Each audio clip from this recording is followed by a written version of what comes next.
Star उत्सव पर देखिए आपके चहीते शोज अब से डीडी फ्री डिश पर। कल का आयोजन अब नहीं होगा।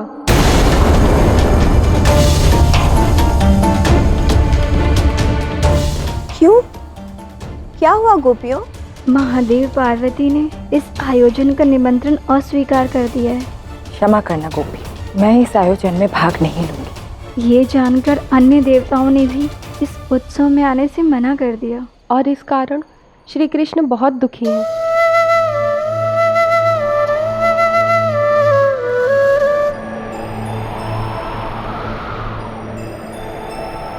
क्या हुआ राधा, तुम दुखी क्यों?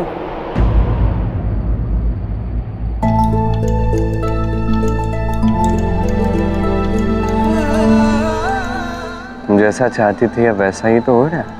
तुम्हें तो प्रसन्न होना चाहिए। कृष्ण, तुमने इतने परिश्रम से ये सारी व्यवस्था की, मैं प्रसन्न नहीं हूँ क्योंकि ये आयोजन नहीं हो रहा है। और क्या सच में तुम चाहते थे कि गोपियों के निमंत्रण से देवगण यहाँ उपस्थित हो?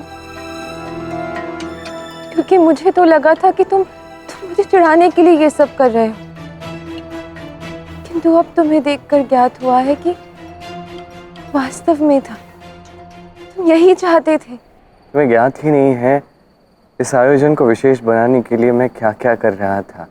मैं इस दिन को अविस्मरणीय बनाने के लिए कितने प्रयास कर रहा था।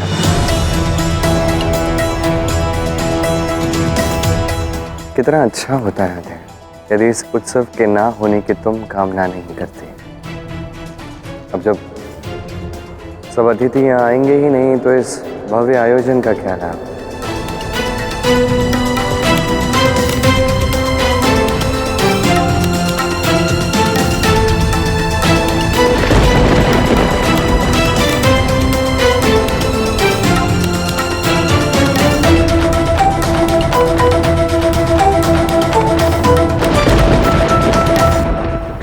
के नेत्रों में अश्रु।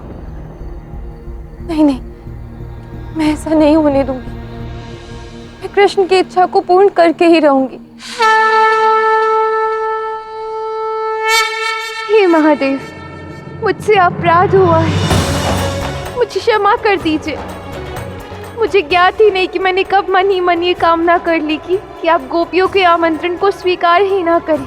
मैं भूल गई थी कि एक विचार के बीच से ही वास्तविकता सुनिश्चित होती है। ये सब मैंने भावना के आवेग में आकर किया। महादेव, मुझे क्षमा कर दीजिए।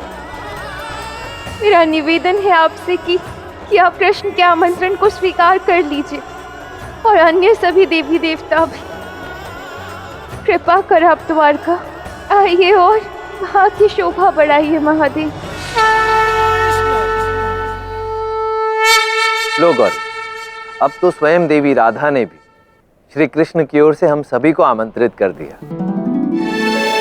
और रोचक बात तो ये है कि जिस आयोजन के लिए वो सभी को आमंत्रित कर रही हैं, उन्हें स्वयं ही नहीं पता कि ये उन्हीं के जन्म दिवस के लिए आयोजित किया जा रहा है।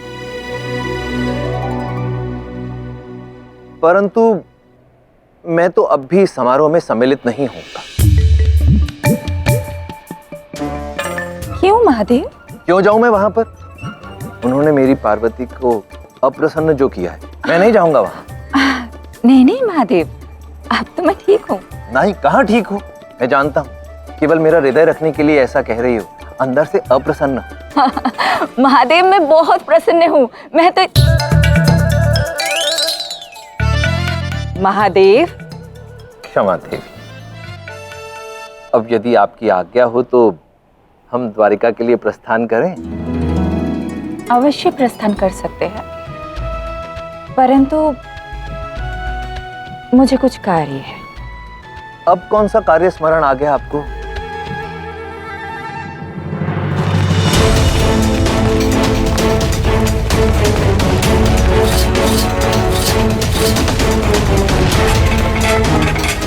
अरे ये क्या?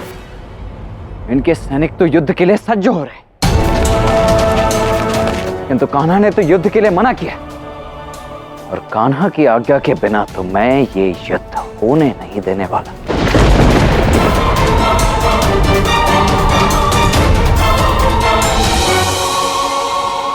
सांब, ये क्या देख रहा हूँ? तुमने सेना को युद्ध के आदेश दे दिए?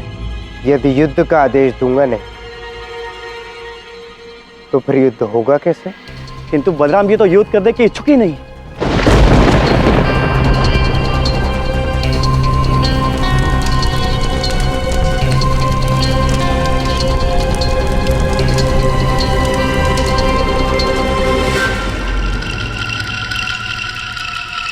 उस सूखी हुई घास का ढेर देख रहे हो?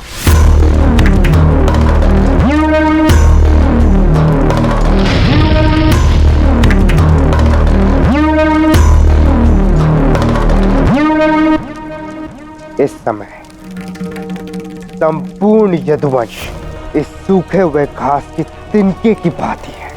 मैं ऐसी चिंगारी डालूंगा जिससे कि आपसी कलह की एक ऐसी अग्नि भड़केगी कि वासुदेव श्री कृष्ण भी कुछ नहीं कर पाएंगे। तुम्हारे पितामह श्री कृष्ण अभी तक तुम्हें मुक्त करवाने क्यों नहीं आए? मुझे काका श्री श्याम पे पूर्ण विश्वास है कि वो पितामह श्री कृष्ण और तात श्री बलराम को लेकर किसी भी समय यहाँ आते ही होंगे। और यदि तुम अपने प्राणों की रक्षा चाहते हो तो अभी भी समय है भालदेव, मुझे मुक्त कर दो। नहीं, मैंने तुम्हें बंदी इसीलिए बनाया है कि श्री कृष्ण स्वयं यहाँ चल के आए। अब इसके लिए चाहे एक युद्ध ही क्यों ना हो, मैं पीछे नहीं हटूंगा। सैनिकों, सेनाओं को सज्ज करो। सैनिकों, आगे बढ़ो। रुक जाओ।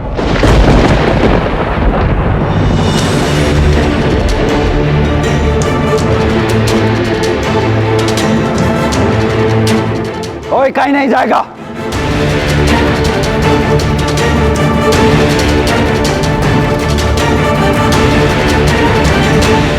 ये सब क्या हो रहा है सांप? ताउश्री, मैं अपने दायित्व को नहीं भूल सकता। यदि वहां अनिरुद्ध को कुछ हो गया तो मैं अपने भ्राता प्रद्युम्न को क्या उत्तर दूंगा? द्वारकाधीश से क्या कहूंगा? बड़ों की आज्ञा लेना तो तुमने सीखा नहीं है सांप, तो बड़ों की आज्ञा का पालन करना क्या सीखोगे?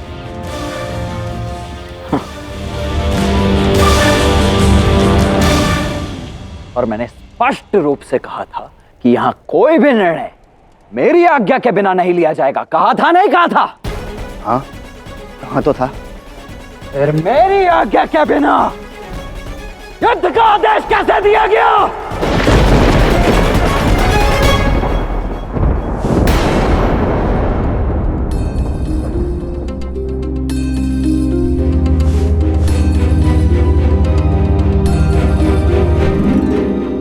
राधा, ये तुम क्या कर रही हो? भोर हो गई है ना, दीप बुझा रही हूँ। वो तो मैं देख रही हूँ राधा। मैं तुमसे ये पूछ रही हूँ कि तुमने देवी देवताओं को पुनः बुला लिया, क्यों? रुक्मिणी, उन्हें मैंने कृष्ण के लिए बुलाया है। किंतु राधा, ये उत्सव श्री कृष्ण के साथ गोपियां आयोजित कर रही हैं और गोपियां ही इस उत्सव का आनंद भी लेंगी। श्री कृष्ण को गोपियों के साथ देखकर तुम्हें दुख नहीं होगा?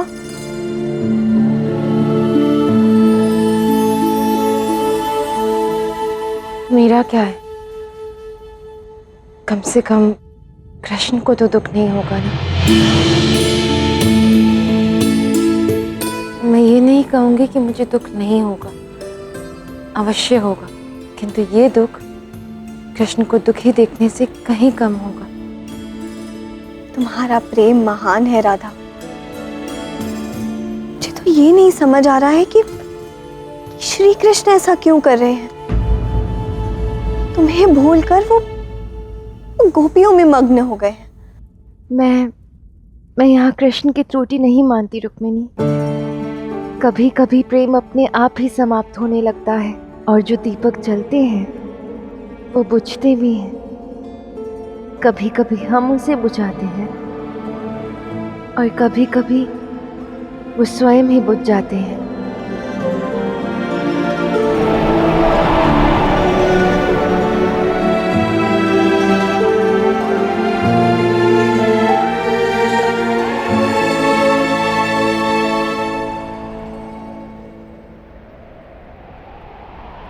कोई दीपक ऐसा भी होता है जो कभी बुझता ही नहीं। कोई प्रेम ऐसा भी होता है राधा, जिसमें विराम कभी आ ही नहीं सकता।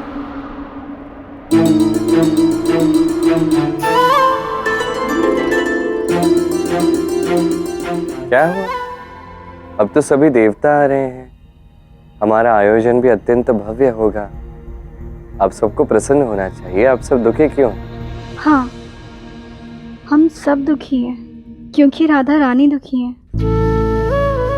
आप दुखी ना हो इसलिए राधा रानी ने सभी देवताओं को आमंत्रित किया, लेकिन हमसे उनका दुख देखा नहीं जाता,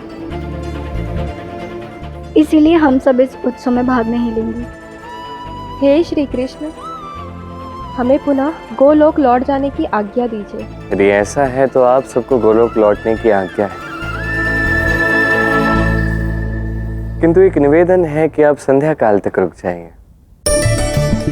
मैंने आप सबके लिए एक ऐसा आयोजन किया है जिसे जानकर आप सबके मुख पे पहले जैसे ही प्रसन्नता आ जाएगी। जैसी आपकी आज्ञा, हम यहाँ संध्या तक अवश्य रुकेंगे।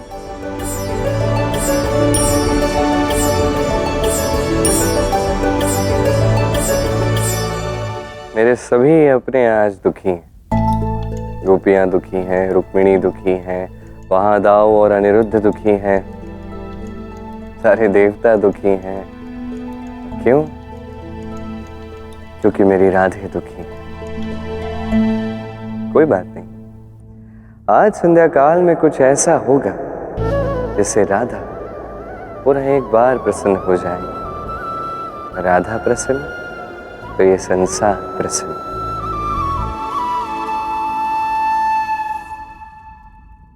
प्रद्युम्न, क्या हुआ? इतनी शीघ्रता से कहाँ जा रहे हो? अभी अभी मुझे ज्ञात हुआ है कि यदुवंशी राजा भालदेव ने अनिरुद्ध को बंदी बना रखा है, और मुझे तो ये समझ नहीं आ रहा है कि अचानक ये सब कैसे हो गया, और काकाश्री ने भी अभी तक कोई सूचना नहीं दी। ये क्या कह रहे हो प्रद्युम्न? अनिरुद्ध को बंदी बना लिया है? भालदेव के समीप अनिरुद्ध अधिक समय के लिए सुरक्षित नहीं। अनिरुद्ध के प्राण संकट में है और वह कृष्ण उत्सव की तैयारियों में व्यस्त है। यदि मैं आपके स्थान पर होता ना, तो इतने समय तक वह अनिरुद्ध को ऐसे बंदी नहीं बने रहने देता। आपको चिंता हो या ना हो, किंतु ताउश्री, मुझे द्वारका के भविष्य की चिंता है। पीठ पीछे अपने ही पिता की मृत्यु का षड्यंत्र रचने वाले, अपने ही निवास स्थान द्वारका नगरी को जलमग्न करने की योजना बनाने वाले निडर, साहसी, मूर्ख, मूढ़मती व्यक्ति के मुख से ऐसी बातें सुनकर मुझे हंसी आ रही है साहब।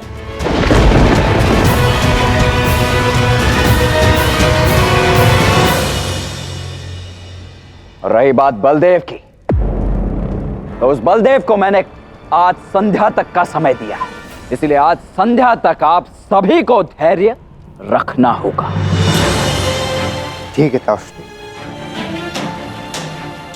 किंतु यदि संध्या होने तक उस भालदेव ने अनिरुद्ध को मुक्त नहीं किया, तो फिर मैं इस युद्ध के लिए अकेले जाऊंगा,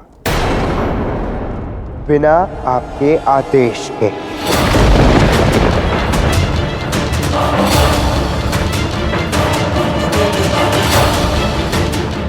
उचित समय आने पर उचित निर्णय लिया जाएगा साहब।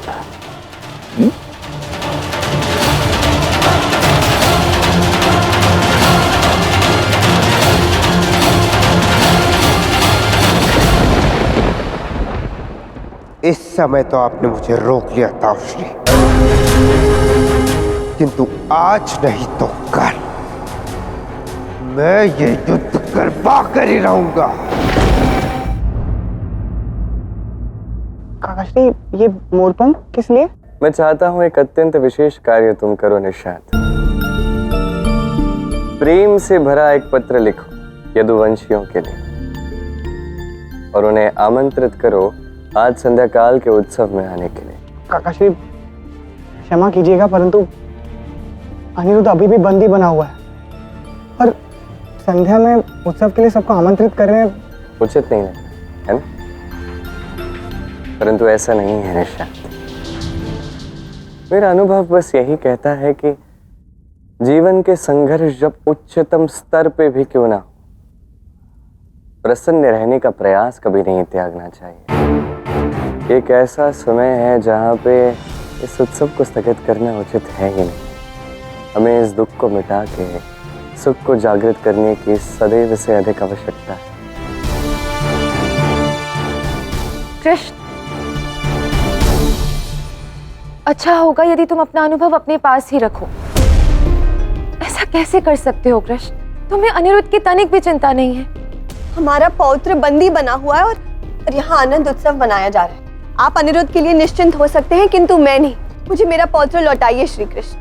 हाँ पिताश्री, हमें अनिरुद्ध की रक्षा के लिए तत्काल ही प्रस्थान करना चाहिए। सुन लिया तुमने कृष्ण, केवल मैं ही नहीं, सभी चाहते हैं कि तुम ये उत्सव छोड़कर युद्ध के लिए सज्ज हो जाओ। क्या मैं कुछ कह सकता हूँ? आप सबकी इच्छा अवश्य पूर्ण होगी।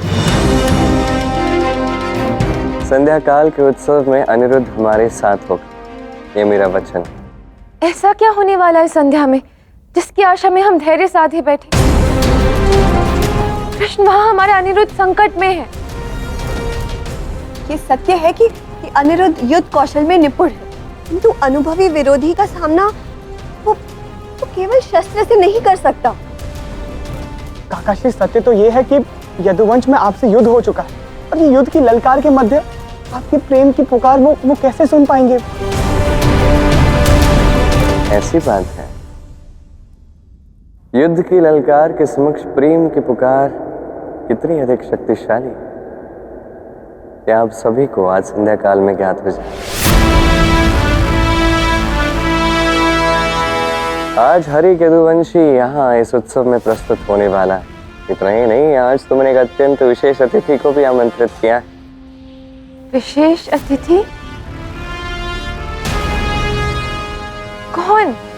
सभी बातें यदि अभी बता दी तो संध्या काल के उत्सव का आकर्षण ही क्या रह जाएगा। थोड़ी प्रतीक्षा करो, सब ज्ञात हो जाएगा। और निशाद, तुम्हें जो कार्य दिया गया है वो करना।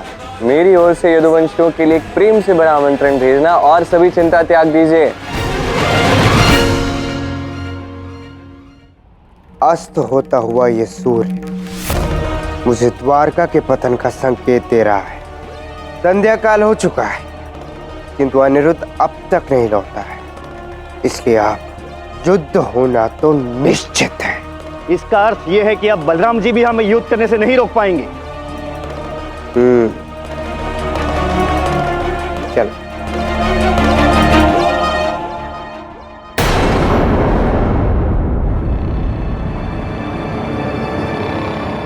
सोमदेव, शाम आ जा रहे हो तुम दोनों? कदाचित आप भूल रहे हैं कि मैंने आपसे क्या कहा था। सूर्यास्त होने के पश्चात युद्ध पर मैं अकेला जाऊंगा, और देखिए सूर्यास्त हो चुका है। अब युद्ध अवश्य होगा। अच्छा, ठीक,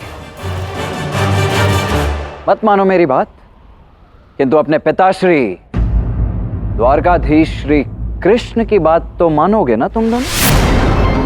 श्री कृष्ण तो द्वारका में, वो हमसे क्या कहेंगे? जिन द्वारकाधीश श्री कृष्ण के पौत्र की रक्षा करने की इतनी तीव्र इच्छा तुम दोनों के मन में उठ रही है, उन्हीं द्वारकाधीश ने तुम्हारे लिए संदेश भेजा है। सोम,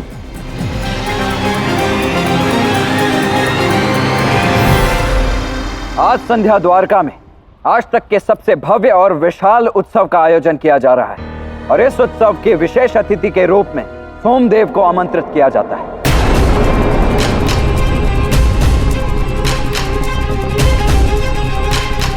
स्नेहपूर्वक कान्हा ने तुम्हें सादर आमंत्रित किया है सोमदेव।